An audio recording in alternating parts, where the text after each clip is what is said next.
In this video, we are going to look at the meaning of genre. Now, genre is the same as a category or a type. So, genre can be used to describe types of uh, texts or types in art, literature, or music which have a specific form, which have a specific content, and which have a specific style. So, for example, if we have to speak of literature, there are four genres in literature: poetry, drama, fiction, and non-fiction. If you see, these are given over here, right? So you have poetry, drama, prose, which is fiction, and prose, you have non-fiction. So, how are these kind of distinguished from each other? Because each has a specific form, each genre has a specific type and st- style, language, content, right? Now, drama. It's in the form of a dialogue. So, that's the form of a drama. It is meant to be performed on stage in front of an audience, right? Now, uh, prose fiction, if the same story is performed as a play and the same story is read as a story, there will be a huge difference in the way it reaches the audience, right? Here it will be through performance and dialogues, here it will be through narration and reading, right? So here the characters are embedded in the narrative, there the characters are visible on the stage and they perform, right? In poetry, you might have there will be a difference in the language, right? So poetry also can be performed or it can be read, but there'll be a difference in the language. Poetry generally uses the verse form. There's rhythm, there is rhyme, there is meter, right?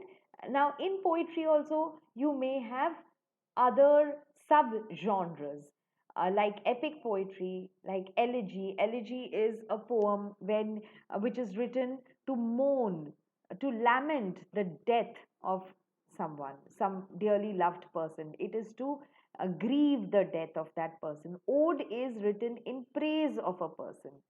Lyric is a very short poem, right? It could be written on very simple themes like love, nature, a flower, things like that. Epic is a very long kind of poem which generally speaks about battles, of heroes, of heroic deeds, of knights, of not soldiers, but knights and kings and brave warriors.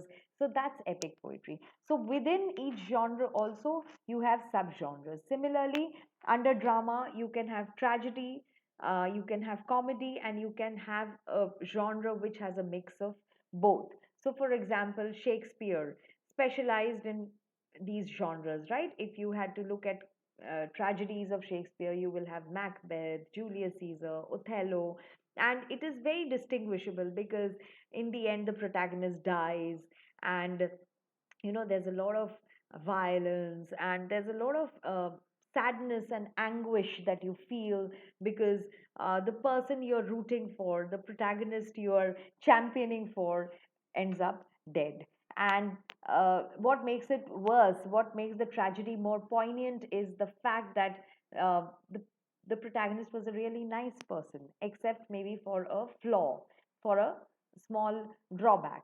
Comedy is when everything ends well, right? So there could be love stories, there could be multiple love stories, there could be misunderstandings, uh, you know complexities in the plot, but in the end everything falls in place and everything is sorted out. Tragicomedy would have a bit of both, right? Now, in prose, what is the difference between poetry and prose? Like I said, poetry may have rhythm, meter. Prose will have complete sentences organized into paragraphs. It will adhere to grammatical norms. Poetry may not. Then prose will focus on characters and plots, but poetry would rather focus on sounds, right?